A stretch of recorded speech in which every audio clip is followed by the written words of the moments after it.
punta na po tayo sa last expense nobody warned us about is home maintenance at yung mga anak-anak sa bahay. Ngayon, yung sa IKEA na, Mga furniture. furniture. Pag nagsa-start ka, kasi naalala ko the first time I moved out, kasama ko yung kapatid ko. Before, nakatira kami sa family house namin sa Valenzuela. So, tapos may time na kinailangan namin mag-move out ng kapatid ko. Ni kutsara guys, wala kami. Sariling kutsara. Kasi lahat sa bahay. Ang meron lang kaming personal na gamit is damit namin, laptop, school. Yung mga gamit namin sa school and damit na, yun na talaga. Wala kaming kutsara, wala kaming plato, wala kaming plancha, lahat ng yan. We have to buy online lahat. Kama, kutsyon, electric fan. Hundreds of thousands din agad talaga. Grabe, ganun siya. Isang bagsakan. Mahal din talaga. Masakit. Opo. Masakit Ay, ganun na yung pagbiglaan. total. Oo. Ganun na yung total. Parang ito, wala namang luho sa mga to. Necessity naman lahat ng to eh. Pero, ganun siya talaga. Pag bumibili talaga ng property or nagre-rent, akala mo yun lang yung babayaran mo. Bibili ka ng property, yan lang yung amortization, pero meron pala siyang fire insurance, mortgage redemption insurance. Tapos hindi mo pa naisip magkano yung presyo ng mga furnitures na bibilin mo. Pag nasiraan ka ng faucet, you'll call a tubero, tapos yung electrician, maraming mga add-ons na kakailanganin mo to maintain yung house mo. Yeah. And then, pag gusto mo rin i-improve, Yes. dahil nagsimula ka muna sa simple home, next time gusto mo mag-extend ng bahay, di ba kung dati nakabili ka ng lote, extend mo siya, o kaya naman may mga gusto kang ilagay na wallpaper or cabinet sa bahay mo, mga anik-anik nga, sabi ni Denise, kasama rin siya na hindi tayo binalaan. Yan. Very adulting yung nandun ka sa SM appliances. Titingin ng kettle. Titingin nga ng aircon. Nakaraan tumitingin kami ni Miss Jeng ng aircon.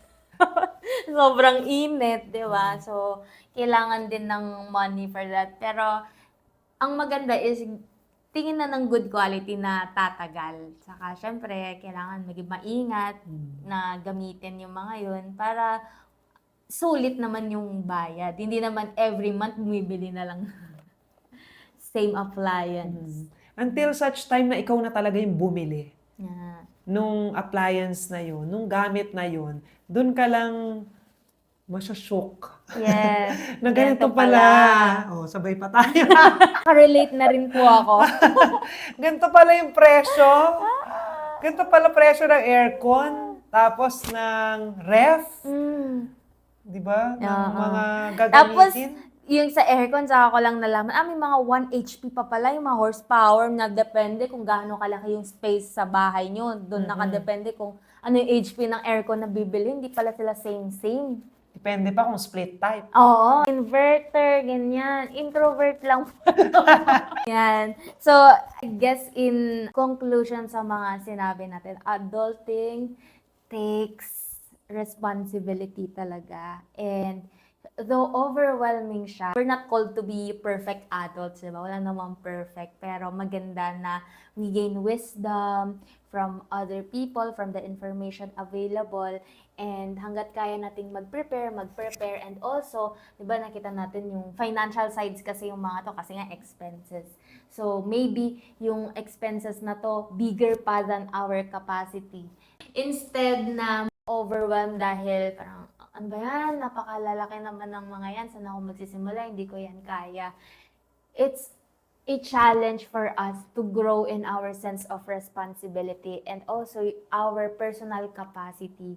I-increase our value, dun pa rin babalik siya na para unti-unti magagampanan natin yung mga to and meron pa tayong mga extra for leisure, yung mga gusto natin. Kasi, ayun, I think maganda siya. Instead na i-frame na ang hirap maging adult, ayoko na, wala hindi natin pwedeng bumalik tayo sa past and maging bata forever. Yeah, it's part of life. Yeah, kailangan natin mag-grow. Mag-grow as a person, mag-grow yung tolerance natin sa mga uncertainty and all of these things. And it's such a beautiful thing na hindi tayo nag-remain the same. Tumataas ang responsibility kasi tumataas din yung mga bagay na pinagkakatiwala sa atin. Tumataas din yung mga bagay na kaya nating magawa. So, step by step lang yan. Yan. Kung ano yung mga kayang masimulan ngayon habang bata pa tayo, habang we are able. It's such a beautiful thing na kaya natin mag-work, kaya natin to create income, and kaya natin na mag-set ng priorities for ourselves. So, guide lang naman to mga to, hindi to overwhelm or cause frustration. Kaya kids, sa mga student pa dyan, enjoyin nyo lang. At katulad nga na sinasabi ng mga parents natin, masarap maging bata. Kasi hindi mo na pinoproblema muna yung mga gantong expenses. Isipin mo lang to wake up in the morning, Yes. and then pumasok sa school, di ba? Gawa Gumawa ng ng projects, assignment. Ganun. Pero kapag nag-work ka na, may experience mo na yung mga adulting na ganito, na it's part of life. Hindi naman matitigil na forever we're young. Di ba, pag bata ka nga, gusto mong tumanda agad. Ngayon Kasi di ba? Kasi nga may mga experiences na hindi tayo pwede pa pag below 18.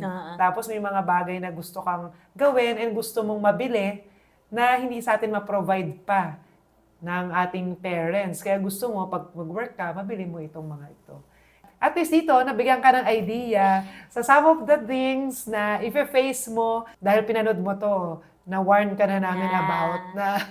Wala ka ng choice kundi mag-prepare. Oo. Yeah.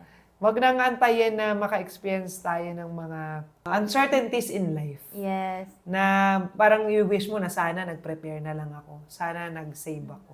Kasi mas mahirap na yun at stressful sa iyo. That's it. Thank you guys. I hope may nakuha naman kayong take away na i-apply nyo sa life nyo. And parang mental note, okay, noted yan. Pa-prioritize ko yan kapag ganitong point in my life. Yes. Saka kapag meron kami mga hindi rin na-mention ng mga adulting expenses na ikaw ay nagulat din nung naging adult ka na, share nyo naman sa amin sa comment section. And kapag meron kayong mga request na topic, na kaya namin pag-usapan. sabihan nyo lang kami. Ayun lang. See you in the next episode. Bye-bye! Bye!